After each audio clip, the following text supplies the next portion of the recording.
It's the beginning of the end of my DC cinematic universe. I only have the first 3 phases completed, and I'm only starting to begin thinking about phase 4. So, for the next several weeks, you guys will be getting the synopses to all of my movies in the order they would be releasing. So we're gonna start off with Superman. The movie starts off in Smallville, Kansas, like 30 plus years ago, and we get a young Jonathan Kent being a firefighter. A building collapses on top of him, and he is holding the rubble off from crushing a small boy. Other firefighters show up on the scene, get the rubble out of there, get the kid out of there, pull Jonathan out of there, and it's revealed that he horribly broke both of his legs, and he's rushed to the emergency room. Slam cut, couple weeks later, he's in the emergency room, casts on both of his legs. A doctor who he does not recognize walks in, and she is fucking fine. She walks up to him, she reads his chart, and she goes, firefighter, broke both of his legs, saving a child's life. And Jonathan says, I don't recognize you, you're not my doctor. And she says, no, my name is Dr. Clark, I work down the hall. And that boy that you saved from that building just happened to be my godson. So, when those legs get healed, how about I take you out to dinner? And wha-bam, we get an adorable meet cute for Jonathan and Martha Kent. We then get an up-style, like them dating, them falling in love, the proposal, the wedding, everything's going good, but oh no, they get a bad pregnancy test, it's negative. And then another one, and then another one, and then another one, and then they go to the fertility clinic, and it's horrible news. Martha Kent has ovarian cancer. Oh shit, and now we get a montage, sad montage of her fighting cancer the whole time, but don't worry, she pulls through in the end, and just as they're leaving the hospital after she got the all clear, she's all cured of cancer, the camera pans up to the stars. Then it keeps panning. Camera goes all the way fucking around. You can't see nothing anymore. But at this point, it should have looped all the way back to fucking Earth. But no. Boom. Alien planet. Words appear on the screen. Krypton. But then more words appear on the screen. Status. Stable. Backs out. Screen pixelates. We're looking at an alien screen, baby. You're in the Kryptonian Hall of Science, and there's 3 dudes in there, Jor-El, Zor-El, and Lor-Van. Jor-El is there convincing his brother and father-in-law that the planet is going to explode because all of his computers at home say that they're going to explode. And the other 2 guys are like, dude, hey, the computers you built say they're going to explode, but my dog, you fucking built them. All the other computers say no. Maybe this is just like your fucking theory that Kryptonians turn super powered under yellow sunlight, which is fucking crazy.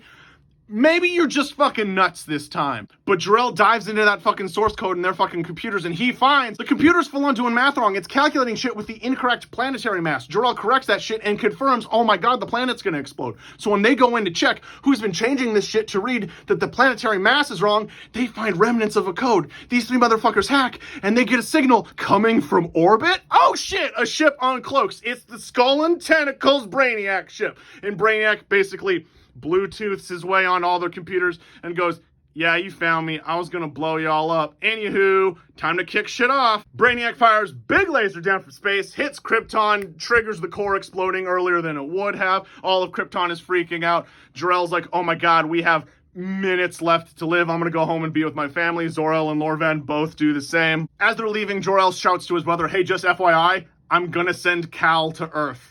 So just so you know, bye. Jor-El rushes home, driving through waves of fucking Brainiac drones and Krypton literally falling apart and exploding. All while Brainiac starts drilling around the city of Kandor so he can take it and shrink it and put it in a bottle because he's a hobby guy. Jor-El rushes back to his home where his wife is waiting for him with their newborn baby son, Cal. I'm talking like this kid's 3 months old at that point. Jor-El rushes in, tells his wife, we got fucking a lot to do and very little time to do it. So they start retrofitting a probe that Jor-El had made. It was a test engine of a faster than light warp engine so they could get from Krypton to Earth in like a minute and a half. So Jor-El guts that fucking thing and jerry rigs it into a baby cradle for the baby boy. But while that shit is happening, Brainiac drones start busting down the door, and Jor-El realizes they have no secondary line of defense. So Jor-El looks at his wife and asks, do you trust me? And she goes, fucking obviously, dude. And so he puts her into his yellow sunlight chamber, the thing he's been using to irradiate plants and shit to test whether or not maybe Kryptonians do get superpowered by sunlight. He's testing it on other organic matter first before ever leaping to humans. But you know, killer robots are about to kick down the door, so like, hey, maybe this is a time to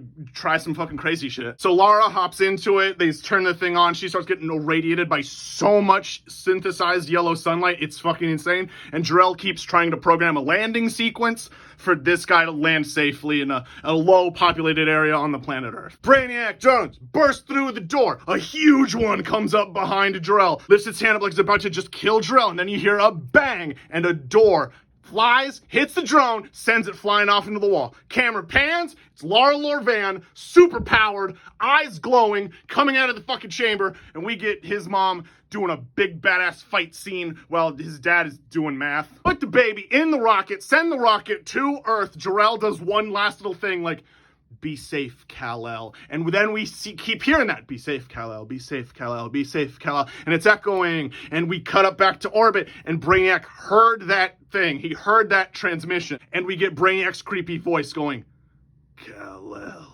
And baby zoop to Earth. Back on Earth, Jonathan and Martha driving home from the hospital. Both of them are crying because they're happy that Martha is cancer-free, but sad because this means they cannot have kids. But Jonathan says, hey, we gotta look on the bright side. We can always consider adoption. And then Space Baby! They adopt the Space Baby. They raise the Space Baby. Couple years later, Space Baby develops superpowers. That's not good. Jonathan trains this kid how to use his superpowers without killing people. Couple years later, Jonathan himself then falls down of a heart attack in front of Clark. Clark picks his dad up, super speeds to the hospital, drops his dad off, like, please, you gotta save my dad. But it was too late. Jonathan is dead. Jonathan Kent dies of heart disease, and Superman is traumatized. The lesson he takes away from that is, he should have been faster. He should have been better. He can be better than this. Couple years later, this dude's time to go to college. He moves to Metropolis, the second highest crime rate in all of the United States, just behind Gotham City. It's a total shithole, and that's exactly where he wanted to go because he needs to put himself into the fire to become a superhero. We got a lot of him, trying to figure out city life, him trying to figure out what being a hero is, and then one day he stops an old woman from being shot by just some random dude. But the problem is, when he stops the fucking bullet, it bounces off of him and still hits somebody. So then he rushes that person to the hospital apologizing for it, and then he has to start realizing that even though he's bulletproof, he can't use that to fucking save people all the time because bullets bounce and shit. Now this whole time when he's fighting crime, he's dressed up in like an aviation suit, like a black leather jacket and an aviator mask and a bandana. You can't see jack shit except human eyes. And he just keeps like flying around and saving people. But he's not great at it. He's fucking up. He's learning. He's figuring this shit out. But he's kind of bumbling everything up. He's that clumsy Clark Kent that we all know and love because he has not trained in this stuff yet. And then Lex Luthor reopens the Metropolis monorail. It's a whole big to-do. Reopening it, it's going to be big. It's like new changes for the city. This is the big plan. But the opening gets attacked by Intergang, which is a gang that uses high-tech stuff that attacks a lot of shit in DC Comics. Intergang takes everyone on the monorail hostage. It's a whole big to-do, and one of the people on the monorail being taken hostage is college reporter Lois Lane. So while Intergang has everyone in the train really fucking spooked, Lois Lane is just sort of calling them on their bullshit, thinking this is all some sort of act, because they're not going to kill him, they're not going to rob him, they're not going to do anything. This feels like, if anything, Intergang is just there to show off the cool high-tech laser guns that they're using for this heist. It feels like they're in an ad. And Intergang freaks out because that, of course, is literally what's happening. Intergang is a front for Lex Luthor to sort of get criminals to use his really big, cool technology so then he can black market sell it overseas for a whole bunch of money because Lex Luthor's a piece of shit. One of the Intergang guys tries to attack Lois Lane. Lois Lane is an army brat and a strong, independent woman who don't take no shit, so she beats the shit out of that guy, but he fires his laser gun, shot goes stray, hits the controls of the monorail, classic. Monorail starts speeding up out of control. Enter the Masked Aviator. Masked Aviator flies along the side of the train, like lets everyone know everything's gonna be okay, gets to the front of the train and tries to stop it. Plants himself in the tracks, totally tears the shit up. The train literally goes off the rail, stuff crashes, but he manages to save everyone and stop Intergang in the process. And after he makes sure that everyone's okay and he looks around at all the destruction he just caused, he fixes it. He super speed runs around and fixes literally everything he just destroyed before flying off. And as he's flying off, Lois Lane grabs her class partner, Jimmy Olsen, and demands that he take a picture of this dude flying away. Jimmy Olsen gets the pictures and goes, but Lois, our assignment's on the train. And Lois says, yes, screw the train. This is the story. We then get more scenes of him continuing to learn to be a better superhero, but now Lois Lane is like following this dude. She's finding crimes, throwing herself into him to see if she can get a talk with this guy. And while that shit is happening, Lex Luthor has decided, hey, fuck this guy, I'm gonna pay people to kill him. And so then we get a mix of him stopping actual crimes and then crimes being committed at him by people Lex Luthor has hired, all while Lois Lane is trying to get close to him and figure stuff out. And all while every single night he calls his mom back home to tell her how stuff is going, and that he's kind of freaking out because he feels super overwhelmed and he's not sure he can do this and he kind of feels like a failure. But Martha Kent, best mom ever, assures him that everything is going to be fine. He is just freaking out. He is taking on a lot of stuff right now, but she knows him better than anyone. He can handle it. And then the camera pans from him back over across the phone line to Martha, and Martha is in chemo. The cancer is back. Oh no, and she's not telling Clark. We get a little scene of Lex Luthor setting up a rocket. It's a test flight rocket that he's just proving that his shit can go up to space and then come back down and land totally fine. And this rocket is being piloted by none other than Hank Henshaw. Lois is there covering it for the Metropolis U paper. Clark is there covering it for the Daily Star, the competitor for the Daily Planet that he's gotten a part-time job at, and he's trying to prove his chops to that person, so he's there covering it too. But just as the rocket is taking off, Clark super senses he knows something's up. He can see a fucking bomb planted on the rocket, so if the rocket takes off, this dude disappears. Masked Aviator shows up. Masked Aviator flies in, tries to go get the bomb, and then we cut inside the cockpit and we see Hank Henshaw basically look out the window and see the Masked Aviator flying towards them, and then kaboom, the thing explodes. The bomb went off. Superman was too late to save anybody. I mean, he gets in there and he gets Hank Henshaw's body out of there, but all the other astronauts totally fucking dead, and Hank Henshaw, horrible, mutilated, like no limbs, having husk. And Hank is convinced this is the motherfucker that did it, when in reality it was Lex Luthor blowing shit up for insurance scam shit. Again, Lex Luthor sucks. Now after this fuck up, the city also views the Masked Aviator as the culprit for this explosion. And so Clark is feeling really, really, really down, and so he decides to go back home to talk to his mom. And when he gets there, that's the big reveal. Her cancer came back a while ago, and she was specifically not telling him because she knew that he would stop everything and come back to Smallville to take care of her, even though she doesn't need someone to take care of her. Meanwhile, innocent civilians put in harm's way actually do. She was not telling him because they called and talked every single night. It's not like he wasn't spending time with his mom. He wasn't neglecting his mom. She just knew that if she said that this was happening, he would drop everything to prioritize her instead of prioritizing the safety of others, and that's not the boy she raised. He and his mom have a heart-to-heart scene where she just lets him know that she is incredibly proud of him. He could never do anything to disappoint her. The cancer is back, and she didn't tell him this because she knew he'd also freak out that he couldn't do anything about it, because he's been blaming himself all of these years for Jonathan's death, despite the fact that Jonathan Kent had a heart attack, and this boy got him to the hospital 30 seconds after it started. You could not get faster or better than that, and Jonathan still died. That wasn't on him. That wasn't him fucking up. It's just that despite his immense powers, despite how super godly this man is, he isn't a god. He's not all-powerful. There are some things he can't control. There are things he can't change. All he can do is try his best, which is what he's always done. And because this is Martha's deathbed, yeah, I'm killing off Martha Kent. Sorry, guys. This is when Martha decides to tell him the truth. He is an alien. He isn't just some adopted kid that they found. He was an alien. She takes Clark out. She shows him the rocket ship. She shows him the AI hologram thing that came with him. She shows him the hologram of Jor-El and Laura Lor Van explaining that they're his parents. He doesn't understand because they're speaking Kryptonian, but like he feels it, you know? And then she hands him this crystal and lets him know that like he has to embrace who he is. And she tells him this at this point because literally this whole movie, he's trying to figure out who he is, but it's just not clicking. It feels like he's missing some big, key, important thing. And so his mom literally hands it to him. Also, just before the death of Martha, that's when she hands him this suit that she made based on the designs that she saw in the hologram of Jor-El and Laura Lor Van sort of asking whoever finds their kid to adopt them. She made this suit based on Kryptonian stuff. So this is his homemade from mom suit. And he takes that with him.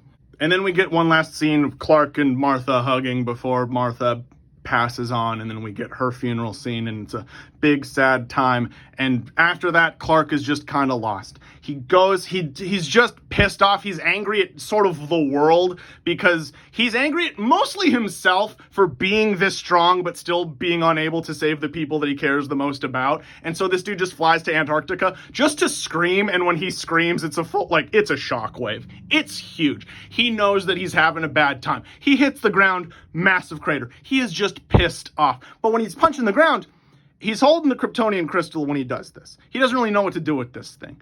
When he punches the ground and it gets wet, the crystal kind of grows. And this takes Clark aback a little bit. He stares at it, he's wondering what's going on, and he drops it into the snow. And once it hits the snow, the crystal starts growing. Huge spikes start coming out of the ground, and the Fortress of Solitude grows before his very eyes. And once it's done, formed fully in its beautiful diamond splendor, he walks inside. And inside, it's a full-on Kryptonian building, and waiting for him is an AI hologram of Jor-El, who motions for him to put on this red headband in the corner of the room. Clark walks over, he does as he's told because he's a little confused. And once he does, we see the AI sort of go and it figures out English, and then the AI introduces itself. It is an AI replica of Jor-El, and then he gets his whole backstory from the AI. He starts to feel a little bit better about who he is. The AI is like, yeah, we sent you off-world because our planet literally exploded. We're very happy that you're alive, and I read your memories when you put the band on.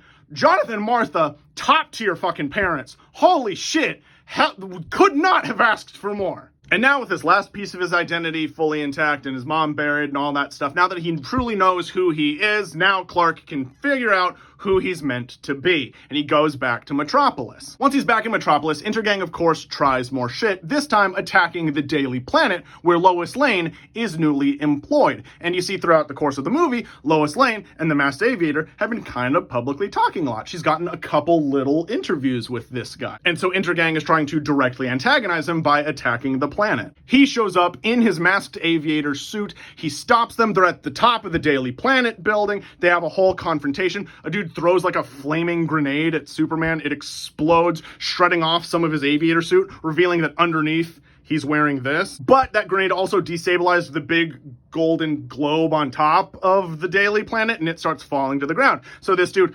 leaps down as the suit is burning, catches the fucking thing, lands, saving everyone down from below, just as the last remnants of the old suit melt off, and we get the full-blown Superman. He leaps back up into the air, he plants it back on top of the building, and then he fixes it. But you see, the thing is, the globe had been broken for decades and it hadn't been able to spin, but when this simple, lovable man fixes it, he fixes it, and the globe starts spinning again, and everyone down on the street, everyone sees this dude in his red and yellow and blue flying up, putting the planet up there, and it starts to spin again. Hope is being restored, baby. And now that he's unmasked and wearing this suit, Lois Lane stops him and asks for another interview. And this time, he sits down for a full one. And he tells the people of Metropolis, the people of the world, everything he knows about himself.